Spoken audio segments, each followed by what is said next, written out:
우와. 이렇게 보는 거구나. 시원시원하게 잘 봐주시잖아. 너무 솔직하시니까.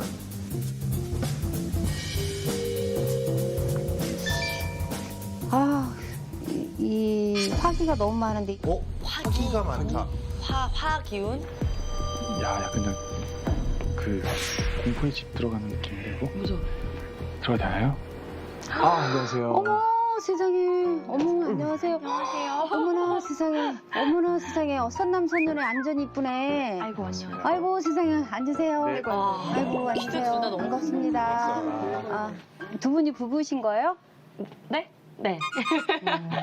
연애는 언제부터 하신 거예요? 한 7, 8년 정도 친구로 지내다가 굉장히 짧게 연애하고 아이가 생기고 결혼을 바로 짧게 어떻게 한 만 2, 3개월 완전 급행열차네.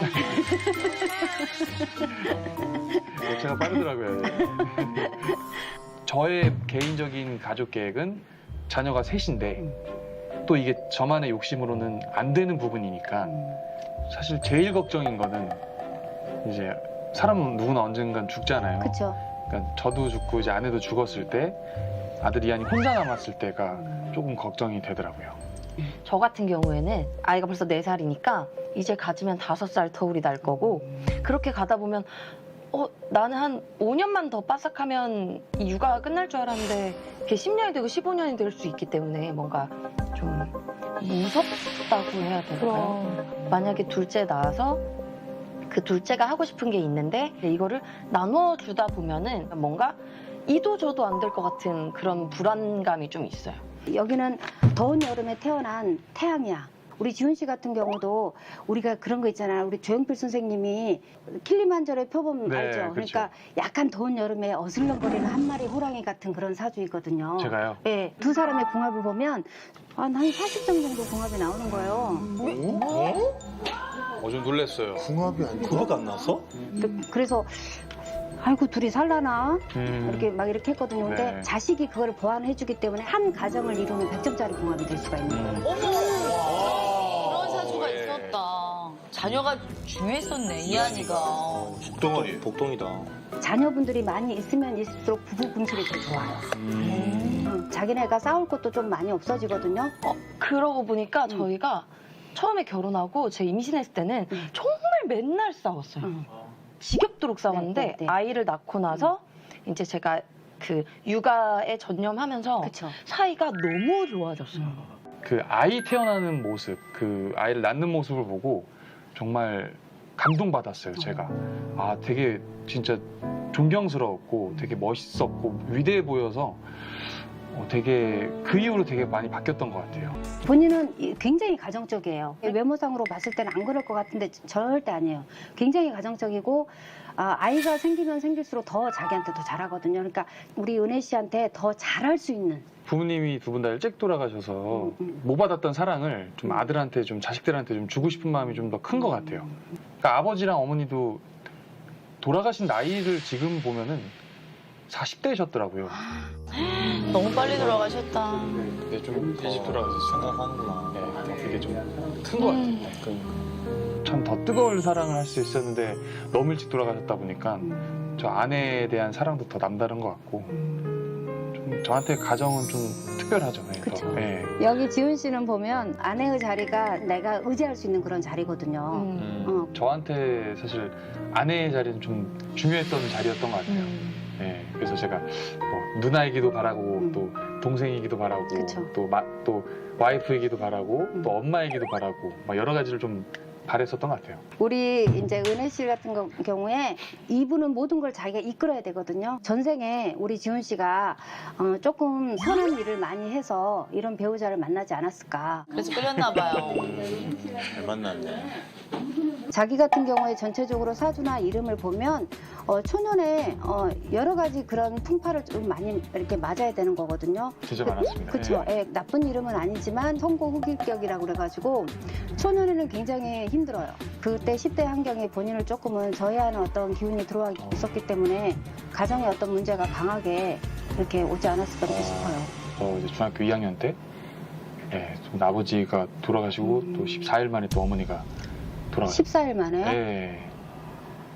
이제 아버지 돌아가신 쇼크로 어머니가 바로 돌아가셨죠. 돌아가시고 그때는 안 울었어요. 그때 돌아가신 때는 눈물을 단 한 방울도 안 흘렸었어요. 그래서 주변 이제 누나들도 그렇고 가족 그 친척분들도 독한 애다 어떻게 저렇게 눈물 한 방울 안 흘리냐라고 이제 얘기를 들었는데 그때는 뭐 실감 안 난 것도 있었지만 억눌렀던 것 같아요. 나까지 무너져 버리면 우리 가족 다 무너진다라는 마음이 그때부터 생겼던 것 같아요. 그래서 눈물을 안 흘리고 이제 누르고 있다가 그러고 나서 이제 제가 그때는 운동선수였어요. 축구 선수로 활동을 했었거든요.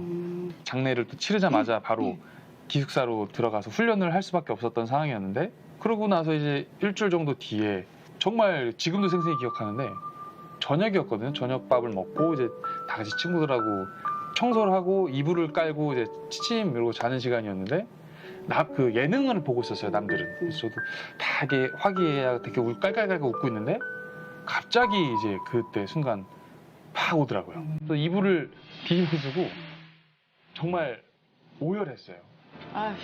그래서 터졌구나. 터졌어요. 그때는 진짜 막 애들이 다 분위기가 쌓여질 정도로 저 혼자나 진짜 빠져서 계속 울었던 것 같아요. 얼마나 힘들었어, 세상에. 네. 축구 선수로도 이제 아버지가 마지막 유언이 꼭 가슴에 태극기를 달았으면 좋겠다. 주기사유를 했죠.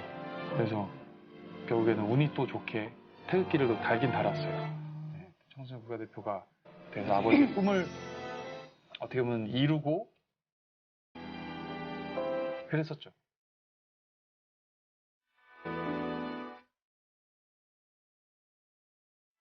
슬럼프가 왔죠.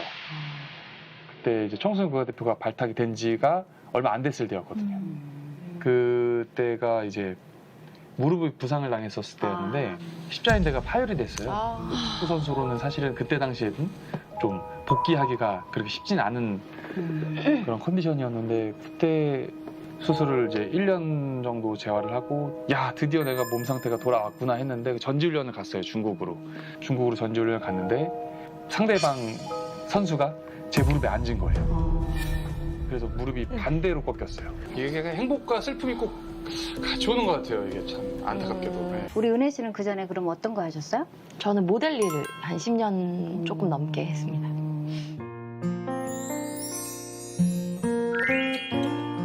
몸에 변화가 생기기 때문에 이제 일은 어쩔 수 없이 아이도 너무 손이 많이 가고 뭐 신랑 일이 갑자기 잘 되기 시작하고 하면서 내가 밖에서 이렇게 일하는 게 욕심일 수도 있겠다 하는 생각이 들어서 조금씩 내려놨던 것 같아요. 근데 그게 저의 입장에서는 항상 미안한 마음이 있는 것 같아요. 우리 은혜 씨 같은 경우에 사주에 이제 도화살이라고 그것도 굉장히 강해요. 만인의 어떤 태양이거든요. 만인의 여자예요. 아니 많은 사람들이 이거 우러러보고 와 멋있다 이쁘다 이렇게 하는 거 그런 분이 아이랑 우리 지훈 씨를 위해서 진짜 올인한다는 게 쉽지는 않거든요. 네. 무덤까지. 예. 무덤까지. 아니 죽어서도 그거는 예, 잊지 않겠습니다. 이 은혜 잊지 않으려고 합니다. 예. 저는 도화살 없나요? 없어요.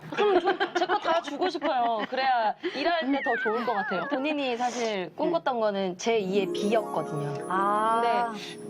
그렇게 가기에는 좀 삐걱댔죠. 아, 그렇죠. 당시에 또 비를 만드셨던 대표님께서 제2의 B가 네, 나올 때가 됐다 해가지고 그러니까 도화살이 좀 있었으면 날라댕겼지. 안무도 굉장히 끼부리는 안무였거든요. 맞아요. 근데 나쁜 남자. 그게 안 통할 정도였으면 진짜 도화살이 없었나 보다. 벨트를 뭐 사정없이 이렇게 올렸었죠. 예. 멋있긴 했어. 뭐야 벨트만 올라가네? 바지가 안 올라가고? 뭐야 저거? 근데 도화살이 없어도 그러니까 이제 자기 같은 경우에는 꾸준히 상승하는 운이야. 그 보면 전체적으로 내가 29부터 환경이 조금 많이 이렇게 좋아지는 그런 걸로 나오거든요. 그래서 이제 20대는 내가 아무리 노래를 잘해도 무대가 없는 격인데 30대부터는 약간은 그런 상황이 반전을 해요. 근데 지금의 어떤 활동에서 조금 더 다른 활동으로 더 이렇게 확장되는 그런 운이야. 내년 후년 엄청 좋아요. 큰 돈이 이렇게 들어와. 진짜요? 내년에 이제 돈을 딱 짊어지고 집에 딱 들어오면 여보 사랑해 이렇게 줘. 그다음에 싸우더라도 절대로 각방을 쓰면 안 돼요. 둘이는 꼭 무조건 싸우더라도 정말 꼴보기 싫고 믿고 하더라도 꼭 한 방에서 꼭 주무셔야 돼요. 기질 자체가 싸울 때는요 불화산이 폭발하는 것처럼 그런 파장 효과가 있을 수가 있어요. 둘이 이렇게 싸울 때는. 싸우면요. 그쵸. 자기들이 막 불같이 싸울 때는 있잖아요. UFC 같이 막 권투같이 막 이렇게 싸움박질 하다가 딱 방에 들어가면 그게 갑자기- 연장이 돼요. 아, 그래서 저기 무슨 주짓수로 소리가 막 바뀌었다가 그치. 이제 그쵸. 무슨 소리가 막 나. 주짓수가 아, 근데 그게 이제 퇴폐적인 그런 소리도 날 수가 있고 막 이렇게 그렇죠, 그렇죠. 할 수가 있거든요. 그래서 그렇지, 그렇지. 왜? 그래서 그 속궁합이 한 80점에서 90점. 궁합은 40점이고 속궁합이 90점이야. 그게 그런 사례가 있는 게 처음에 이제 결혼했을 때 싸우잖아요. 그럼 이제 그런 말을 많이 듣잖아요. 그 결혼하면은 이제 부부끼리는 싸워도 각방 쓰면 안 돼. 라는 말을 하잖아요. 그래서 그게 처음에 이해를 못했어요. 막 싸웠어요. 싸우고 막 이렇게 갔는데 먼저 이제 방으로 들어가 있고 저도 이제 방을 들어가서 한 침대 누우니까 희한하게 그게 또 풀리더라고요. 저희는 그게 더 그치. 심하다라는 거죠. 그게 되게 심해요. 좀 싸울 때 서로 이제 등 돌리고 자잖아. 그래도 우리 지훈 씨가 발가락으로 좀 이렇게 건드려봐. 그럼 바로 반응해와요. 오래 못 가요. 네, 애교에 약하더라고요. 맞아. 저는 누가 조금만 이렇게 하면 바로 싹 풀려요. 내년에 한 5월달, 6월달에 자식이 또 생기는 운이거든요. 내년 분명히 5월이요? 사회 활동을 하거나 아이를 더 낳거나. 잘 상의해가지고 둘 중에 하나를 선택해보도록 네. 하겠습니다. 하여튼 앞으로 많이 이렇게 행복하게 잘 사세요. 네, 고맙습니다. 감사합니다. 아이고.